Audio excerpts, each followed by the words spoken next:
বিসমিল্লাহির রহমানির রহিম। বিসমিল্লাহ বিসমিল্লাহ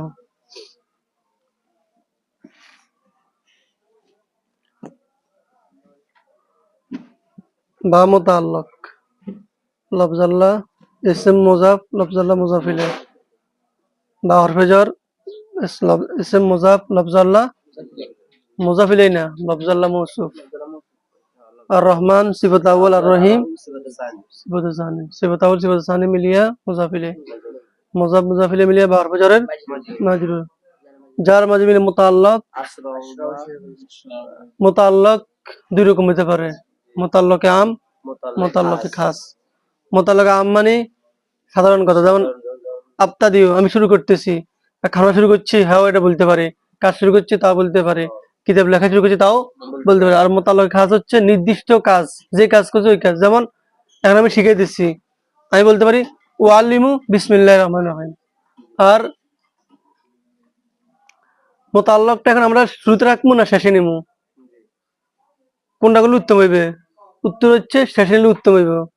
আপ্তা দিয়ে বিসমিল্লাহ না বলি আমি কি বলবো? বিসমিল্লাহির রহমানির রহিম আপ্তা দিও, বিসমিল্লাহির রহমানির রহিম আকরাও, বিসমিল্লাহির রহমানির রহিম আমরা বলতে পারি আতাআল্লাম, আমরা শিখতেছি, আমরা লিখতেছেন বিসমিল্লাহির রহমানির রহিম আকতুবু। শুরুতে না বলিয়া শেষে বলে কি হবে? উত্তম হবে। কেন উত্তম হবে? কায়দা আছে, আত তাকদিমু মা হাক্কাউ তাখিরু ইউফিদুল হসরা। যে জিনিসের স্থান আগে হইলে হইতে পারে, মুকদ্দম হইলে হইতে পারে, তার যদি শেষে দিয়ে নিয়ে যাওয়া হয় তাহলে এটা কিসের ফায়দা দেয়? হসরের ফায়দা দেয়। হসর মানে সীমাবদ্ধতা। এটাই এটাই উদ্দেশ্য, যে আমি এখন পড়তেছি পড়াটাই গুরুত্বপূর্ণ, আমি এখন লিখতেছি এটা বোঝানোর জন্য। তো নাহমাদুকার মধ্যে হামদের ব্যাপারে আলোচনা বলছি, সামনে আছে, এই জন্য এখন আর করতেছিলাম না। ইয়ামান সারাহা, সারাহা খুলে দেওয়া, উপযুক্ত করে দেওয়া বলছিলাম। সুদুরান লিতালখিসিল বয়ান, হ্যাঁ আমাদের কলবকে, আমাদের অন্তরকে, অন্তর সমূহকে, সুদূর সদরে জমা।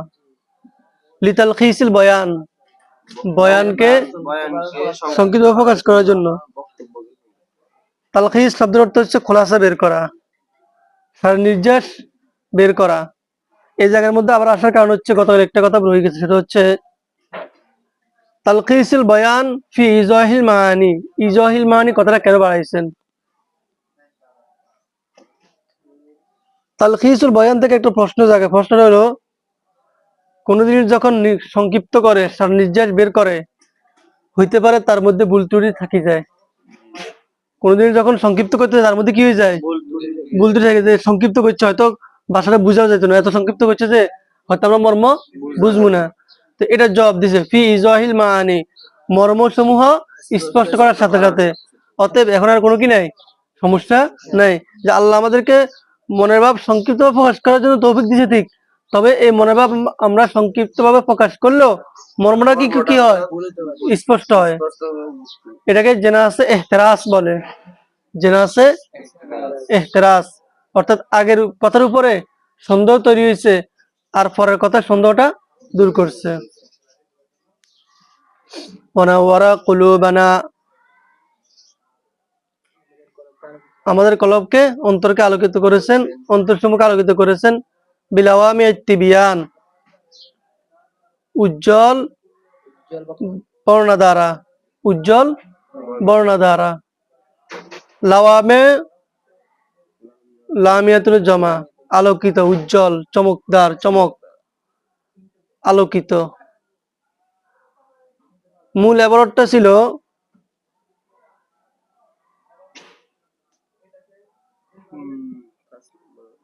এখানে লাওয়ামের আগে একটা এসএম মাহজুফা ছিল, এসএমটা হচ্ছে আন নুজুম। এবারটা ছিল এরকম আন নুজুম আল বয়ান আত্তিবিয়ান কান নুজুমুল লাওয়ামে, আত্তিবিয়ান কান নুজুমিল লাওয়ামে। এই এজাফতটা যে হইছে, এই এজাফতকে বলে এজাফত মিন কবিলি লুজাইনিল মা, এজাফত মিন কবিলি লুজাইনিল মা, আমরা শুনছেন এটা? লুজাইনিল মা, লুজাইনিল মা একটা এজাবত আছে, ওটা কি এজাবত? মুসাব্বার এজাফত মুসাব্বা বিহির দিকে হওয়া, মুসাব্বার এজাফত মুসাব্বা বিহির দিকে হওয়া, এটাকে কি বলে? এজাফত মিন কবিলি লুজাইনিল মা। অর্থাৎ এবারটা ছিল এরকম, আল মাউ, এবারটা ছিল এরকম, আল মাউ কাল সুফরতিল, আল মাউ কাল লুজাইনিস সফি, পানি রূপার মতো পরিষ্কার। তাহলে এই এজাফতটা কোন প্রকার থেকে? এজাফত মিন কবিলি লুজাইনিল মা, অর্থাৎ মুসাব্বাবির এজাফত মুসাব্বার দিকে হয়েছে। এখানে মুসাব্বাবিকে, মুসাব্বাবি হচ্ছে লাওয়ামে, আর নুজুমুল লাওয়ামে এটা হচ্ছে মুসাব্বাবিহি, আর তিবিয়ান এটা হচ্ছে মুসাব্বা। এখন লাওয়ামে তিবিয়ান, এটাকে লাওয়ামেকে এজাফত করা হয়েছে কার দিকে? তিবিয়ানের দিকে। তার মানে মুসাব্বার এজাফত কার দিকে? মুসাব্বাবির এজাফত মুসাব্বার দিকে, মুসাব্বাবির এজাফত। আর তিবিয়ান কাকে বলে? তিবিয়ান মুদাল্লাল কালামকে বলে, বয়ান সাধারণ কথাকে বলে, তিবিয়ান দলিল সম্বলিত কথাকে বলে। ওই মুদাল্লাল কালাম যার দ্বারা কথাটা সম্পূর্ণভাবে স্পষ্ট হয়ে যায়। দলিল সম্বলিত কথাকে কি বলে? তিবিয়ান বলে। আরবি শব্দের মধ্যে যত অক্ষর বাড়বে, কোনো অক্ষর অতিরিক্ত নয়, অতিরিক্ত অক্ষর বাড়বে কিন্তু কোনো অক্ষর গায়রে মানা নাই, এটা কায়দা আছে। জিয়াদাতুল হুরুফ তাদুল্লু আলা জিয়াদাতিল মানি।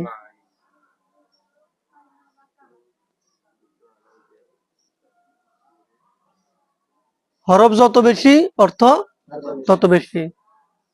এখানে মূল শব্দ বয়ান, এখন তাজে বাড়াইছে, এটা কিসে বাড়াইছে? এটা হচ্ছে মুবালাগা, অর্থাৎ দলিল মুদাল্লাল কথা।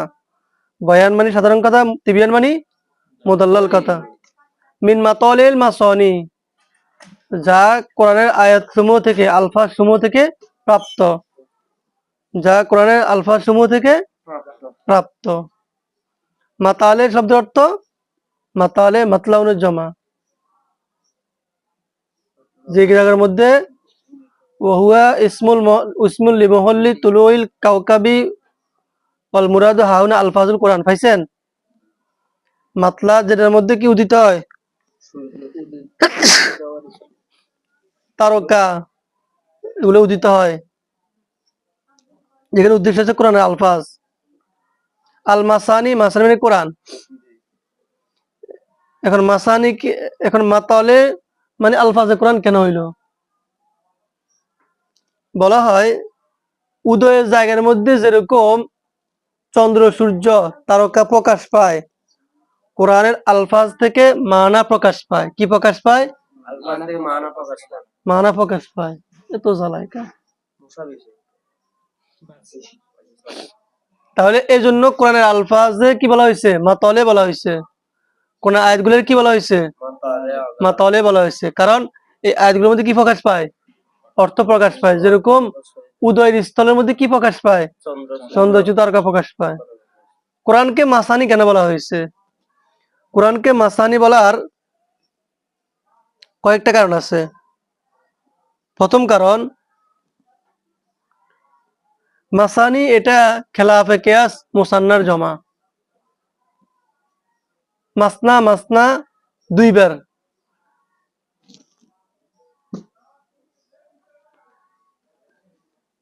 মাসনা মাসনা দুইবার একত্রে কি হয়েছে? মাসানি হয়েছে।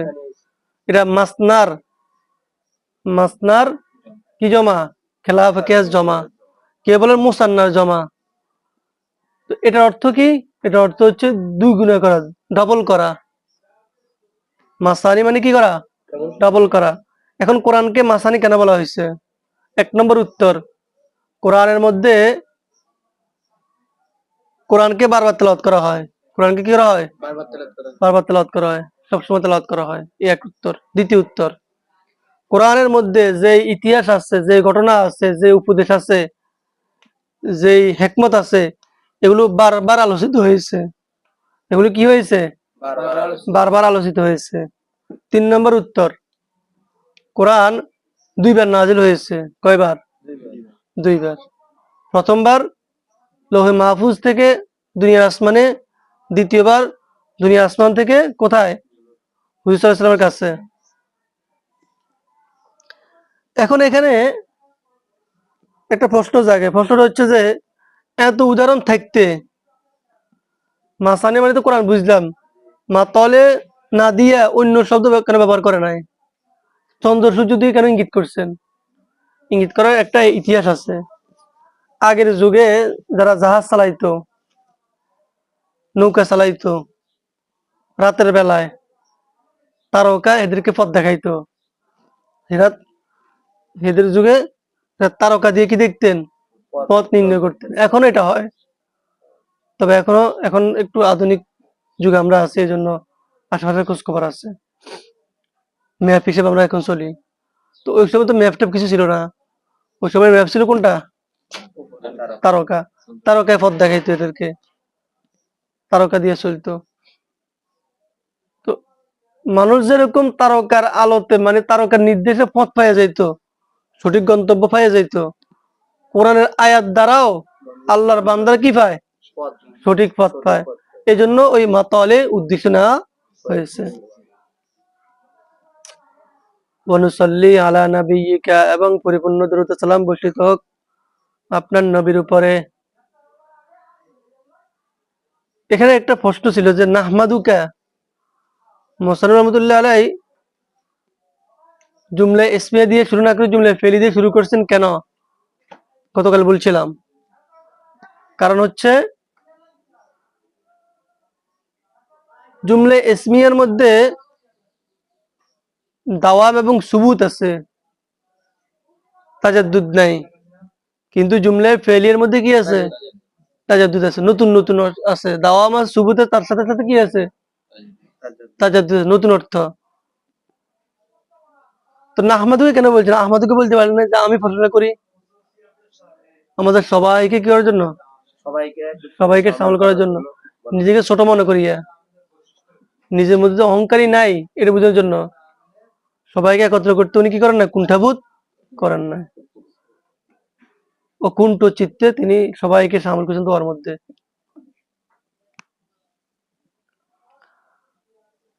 অনুসল্লি আলা নবিয়িকা মুহাম্মাদিন, এবং আমরা দুরূদ সালাম প্রেরণ করি আপনার নবীর উপরে। নবী মুবদাল মিনহু, মুহাম্মদ বদল, আপনার নবী মুহাম্মদ, এই মুহাম্মদ মৌসুফ, সিফত সামনে। আল মুআইয়াদি, যাকে শক্তিশালী করা হয়েছে। মুআইয়াদ তো কি করা? শক্তিশালী করা, ক্ষমতা দেওয়া, যাকে শক্তিশালী করা হয়েছে। দালাইলা এজাজিহি, মুআজ্জাজ দলিলকে, যার মুআজ্জার দলিলকে শক্তিশালী করা হয়েছে, যার মুআজ্জার দলিল সমূহকে, দালাইল দলিলের জমা, দলিল সমূহকে, দলিলের জমা দালাইল আদিল্লা, দলিলের জমা আদিল্লা, ইমামের জমা আইম্মা, আইম্মা,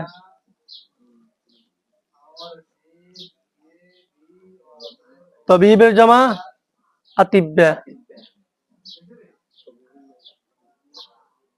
খলিলের জমা আখিল্লা।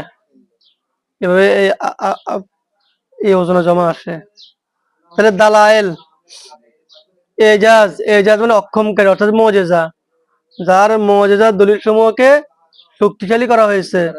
বি আসরারিল বালাগাতি, বালাগাতের সূক্ষ্ম বিষয় দ্বারা, গোপন বিষয় দ্বারা। আসরার এটা সিরুরের জমা। আসরার অর্থ হচ্ছে রহস্য, গোপন বিষয়, ভেদ, গোপন বিষয়। আসরার গোপন বিষয়। এজন্য বলা হয় সুদূরুল আহরার কুবুরুল আসরার, স্বাধীন লোকদের কলিজা অন্তর রহস্যের কবর, গোপন বিষয়ের কবর। যারা মহান ব্যক্তি, বড় ব্যক্তিত্ব, তারা জীবনে যত কষ্ট পান, যত দুঃখ পান, জনজনে বলেন না, মনের ভিতরে কি রাখেন? গেঁথে রাখেন। এক একজন বড় বড় লোক দেখতে মনে হয় যে তার মনে কোনো দুঃখ নাই, তারা জিগায় দেখেন কত দুঃখ। মানুষ তারে কত দুঃখ দেয়, এগুলো সে কি করে না, জনজনে বলে না। কিন্তু ছোট লোক যারা, এরা কি সামনে একটা সুই ফুটলো, দুনিয়াটাতে মাথায় উঠে ফেলায়। কিন্তু যারা সম্ভ্রান্ত, যারা আইডল আইকন, কি করেন না, কষ্টের কথাগুলা, গোপন কথাগুলো প্রকাশ করেন না, খুবই কম।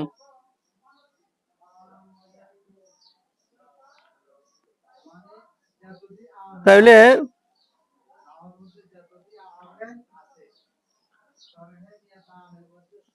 আসরার আরেক অর্থ হচ্ছে প্রত্যেক জিনিসের উঁচু অংশ,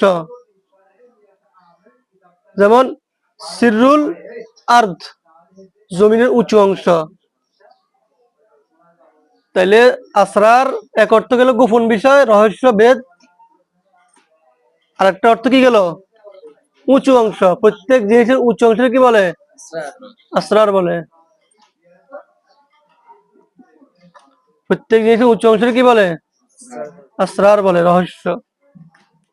সিরুল আরদি, সিরুল ওয়াদি, জমিনের গোপন উঁচু অংশ। ওয়ালা আলিহি, এবং আমরা দ্রুত সালাম প্রেরণ করি তার পরিবারের উপরে। কার উপরে? হুজুর সাল্লাল্লাহু আলাইহি সাল্লামের পরিবারের উপরে। এবং পরিবার মানে কারা? আল আল এটা ওয়ালা আলি, ওয়ালা আলিহি। এই আলুন অর্থ পরিবার। আলুন অর্থ কি? পরিবার। এটা পিটি দৌড়া। আলুন অর্থ পরিবার, পরিজন। হুজুর সাল্লাল্লাহু আলাইহি সাল্লামের পরিবার পরিজন কারা? এটা কথা মনে রাখবেন। আলুন আর একটা হচ্ছে আহলুন, দুইটা শব্দ। দুইটা শব্দ পরিবার বুঝায়, পরিজন বুঝায়, একটু ব্যবধান আছে। আলুন এটা কাদের জন্য? সম্পর্কীয়দের জন্য। আলুন মানে হচ্ছে যে সবার জন্য, উম্মত। দুটো শব্দের অর্থ একই। আহলুন অর্থ যেই, আলুন অর্থ কি সেই। ব্যবহার ব্যবধান। আহলুন যেটা, এটা আম, দুনিয়াতে সম্মানিত হোক আর আখিরাতে সম্মানিত হোক, নিচু হোক উপর হোক, সবার জন্য আহলুন কি ব্যবহার হয়। কিন্তু আলুন যেটা, এটা সম্মানিত লোকদের জন্য ব্যবহার হবে। কুস্তামান মিনাল আশরাফ, এটা সম্মানিত লোকদের সাথে কি হবে? ব্যবহার হবে। দুনিয়ার দিক থেকে সম্মানিত হোক অথবা আখিরাতের দিক দিয়ে কি হোক, সম্মানিত হোক। আলুনের শব্দ অর্থ সম্প্রদায়, পরিবার, পরিজন। তো এখানে আলুন মানে কারা? আলুনের তিন অর্থ। এক অর্থ হচ্ছে আলুন মানে হুসাইনের পরিবার, অর্থাৎ হুসাইন যে 12 জন স্ত্রী ছিল, 11 জন স্ত্রী ছিল উনারা। দুই নম্বর অর্থ হচ্ছে হুজুরের পরিবার পরিজন, অর্থাৎ হাসান হোসেন, আলী, ফাতেমা, হাসান হোসাইন, হুজুরের বংশ থেকে যারা আসছে, আরো যারা যে সন্তানরা আসছে এরা।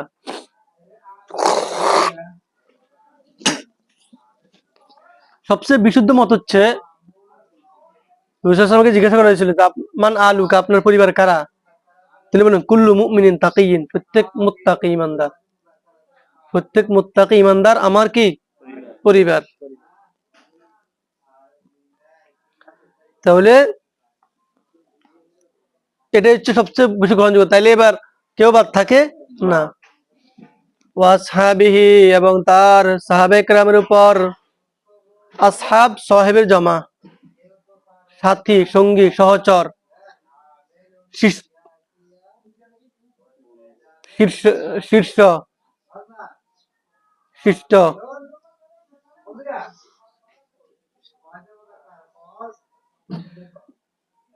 ওয়াসহাবিহিল মুহরিজিনা, এবং তার সাহাবায়ে কেরামের উপর যারা অর্জনকারী। মুহরিজিন অর্থ কি? অর্জনকারী। আহরাজা ইহরিজু, জমাকারী, অর্জনকারী, বিজয় লাভকারী। কসাবাতিস সাবিকি, বিজয়ের তীর। ফি মিজমারিল ফাসাহাতি ওয়াল বারাআতি, ফাসাদ এবং বালাগাতের প্রতিযোগিতার ময়দানে। মেজমার বলা হয় প্রতিযোগিতার ময়দান, যে প্রতিযোগিতার ময়দানে ঘোড়া দৌড় দেওয়া হয়, ঘোড়া দৌড়ানো হয়। ঘোড়া দৌড়ানোর প্রতিযোগিতার ময়দান কি বলে? মেজমার বলে। এখন কসাবাত কাকে বলে? 9 নম্বর হাসিয়া। কসাবাত 9 নম্বর হাসিয়া ধরছেন।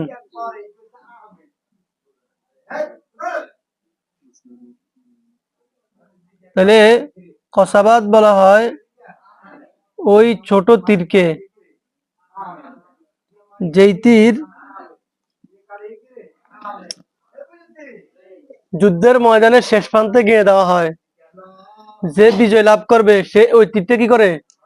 নিয়ে যায়।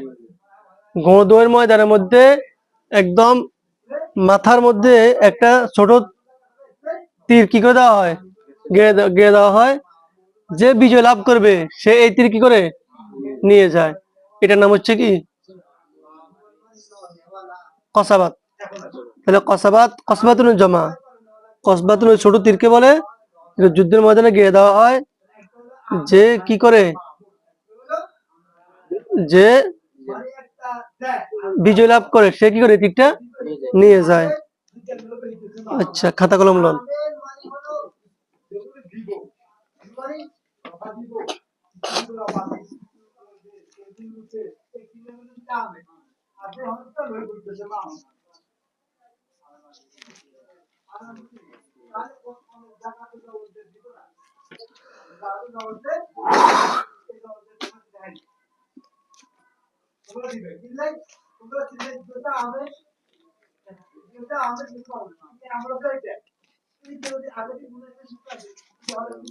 লেখেন মাজাজ এবং তাসবিহ সম্পর্কিত আলোচনা।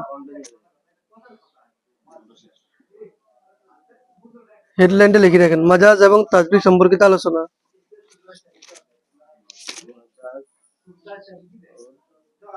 তাসবিহ সম্পর্কিত আলোচনা। তাসবিহ মুসাব্বা দেওয়া, তুলনা দেওয়া।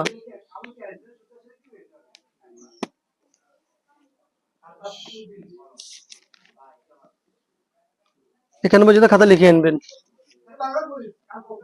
এখান থেকে